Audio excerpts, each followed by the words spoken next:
Selamat pagi anak-anak. Apa kabar kalian semuanya? Semoga semuanya sehat ya, sehingga dapat mengikuti pembelajaran Ibu pada hari ini dengan baik. Ada di antara kalian yang tidak masuk kelas hari ini? Ayo. Siapa? Ketua kelas mana? Ketua kelas, ada teman kalian yang tidak masuk kelas hari ini? Saya Bu, ketua kelasnya Berta. Hari ini yang tidak masuk adalah Keisha Bu. Keisha izin untuk mengikuti lomba mewakili sekolah. Oke, Keisha. Ya, Keisha ada izin ya anak-anak dengan Ibu tadi pagi. Dia mengatakan mohon izin untuk tidak mengikuti pelajaran PPKN karena harus mewakili sekolah mengikuti lomba sebagai siswa teladan. Baik anak-anak, untuk selanjutnya kita mulai pelajaran PPKN. Setelah di awal tadi kita sudah berdoa dan menyanyikan lagu Indonesia Raya. Setelah kalian menyanyikan lagu Indonesia Raya, apakah yang kalian rasakan anak-anakku? Silahkan yang bisa memberikan pendapatnya bisa mengangkat tangan. Saya Bu Berta. Setelah menyanyikan lagu Indonesia Raya, membuat saya semakin mencintai Indonesia. Indonesia adalah tempat di mana saya dilahirkan. Kecintaan saya kepada bangsa dan negara amatlah besar.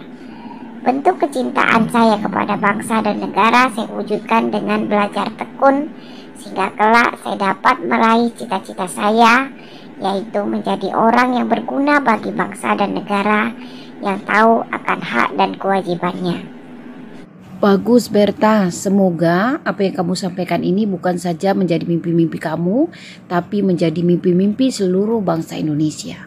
Jika seluruh warga negara Indonesia dapat mewujudkan seluruh mimpi-mimpinya Berta, maka betapa indahnya hidup di Indonesia.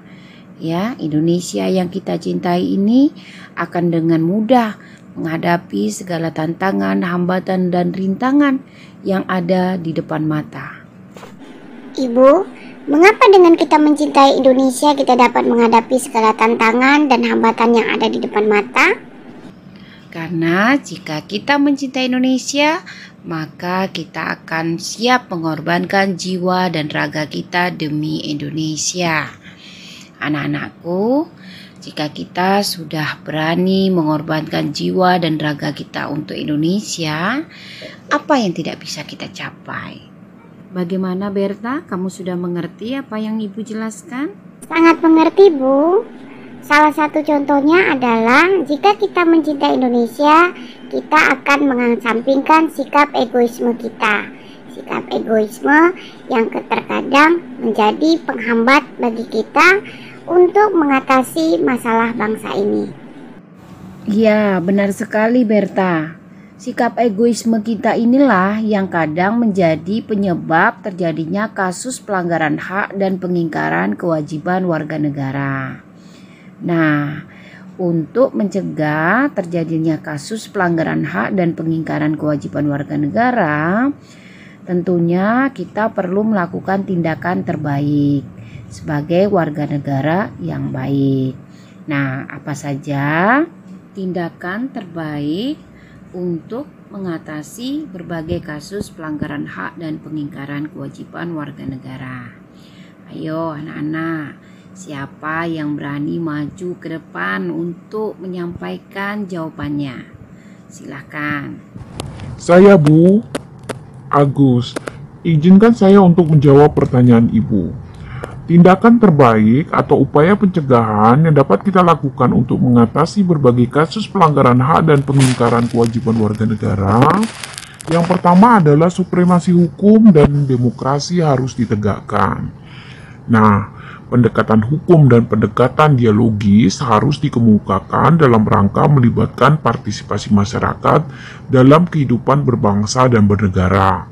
Para pejabat penegak hukum harus memenuhi kewajiban dengan memberikan pelayanan yang baik dan adil kepada masyarakat, memberikan perlindungan kepada setiap orang dari perbuatan melawan hukum, dan menghindari tindakan kekerasan yang melawan hukum dalam rangka menegakkan hukum.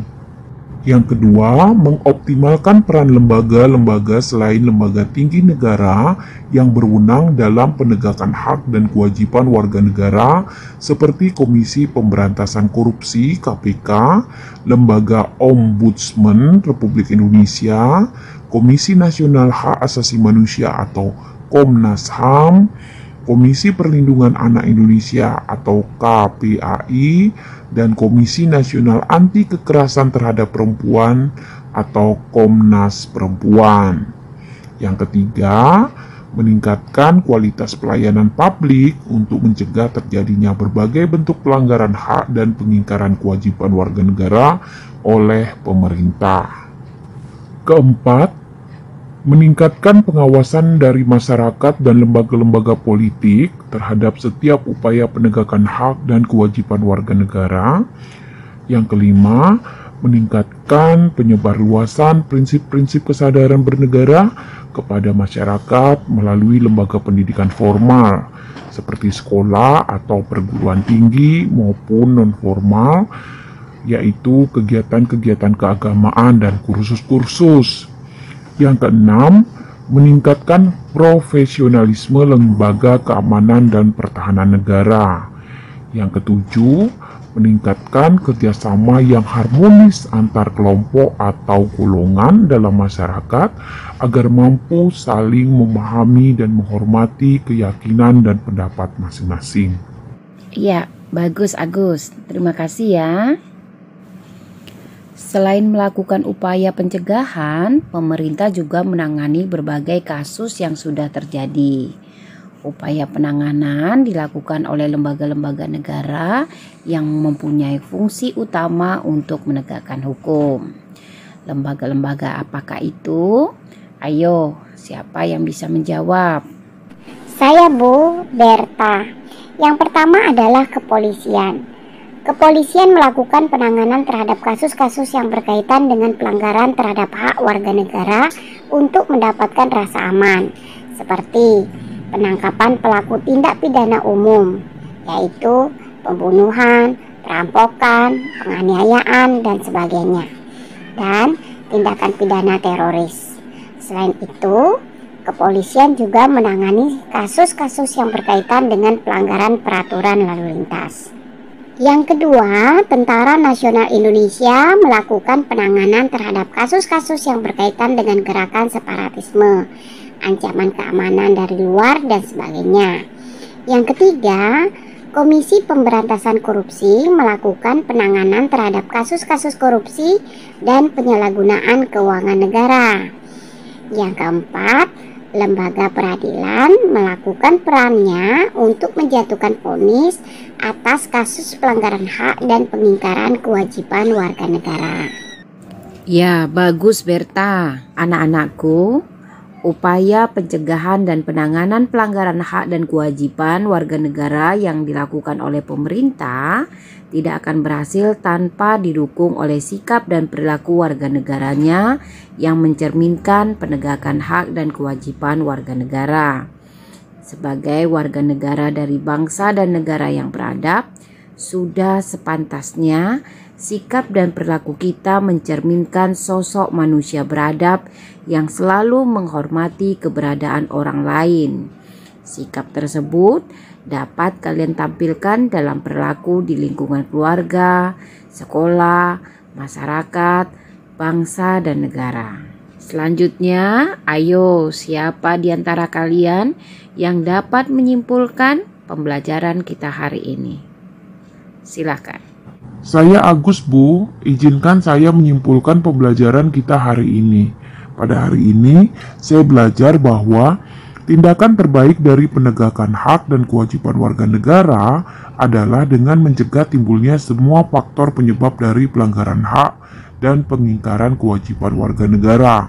Apabila faktor penyebabnya tidak muncul, pelanggaran hak dan pengingkaran kewajiban warga negara dapat diminimalisir atau bahkan dihilangkan. Iya, tepat sekali Agus. Sebelum kita berdoa untuk menutup pembelajaran hari ini, silakan anak-anak mengerjakan soal yang Ibu berikan dalam bentuk Google Form 10 soal pilihan ganda.